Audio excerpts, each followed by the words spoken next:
আসসালামু আলাইকুম। আমি আব্দুল সালাম, কুমিল্লা ডিস্ট্রিক্ট, দাউদকান্দি থানা আমার বাড়ি। আমি একজন ট্রাভেলার। 2018 সাল থেকে আমি ট্রাভেল করি এবং কি আমেরিকা, কানাডা, অস্ট্রেলিয়া যাওয়ার জন্য আমি বিভিন্ন ট্রাভেলসে ট্রাই করি। অনেক ট্রাভেলসে আমি প্রতারিত হয়েছি, আমার অনেক টাকা আমার লোকসান গেছে। পরে আমি ভাবছিলাম যে আমার আর মনে হয় স্বপ্ন পূরণ হবে না, বড় কোনো কান্ট্রিতে মনে হয় আর আমার যাওয়া হবে না। সো আমার ভাতিজা এক ট্রাভেলস থেকে কানাডার ভিসা পাইছে, তো ভিসা প্রসিডিং সেন্টার। সো আমার ভাতিজা আমার অ্যাডভাইস করলো যে ভিসা প্রসিডিং সেন্টারে আসতে। সো আমি ভিসা প্রসিডিং সেন্টারে আসলাম, তাদের সাথে কথা বললাম। তারা আমার কাছ থেকে ডকুমেন্ট চাইলো, ব্যাঙ্ক স্টেটমেন্ট তারা আমার অ্যাডভাইস করলো, যেটি তারা আমার কাছে চাইলো আমি এগুলো ম্যানেজ করে দিলাম। সো তারা আমার কানাডার ভিসা অ্যাপ্লাই করলো। তারা আমার কাছ থেকে সময় নিল 2 মাস।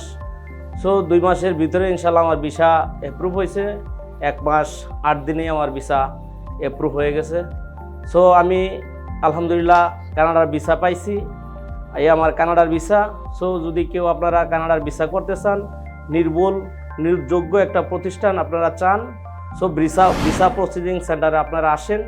এটা নির্ভেজাল এবং 100% যোগ্য লোক দ্বারা 100% ভিসা রেশিওর সাথে ওরা কাজ করে।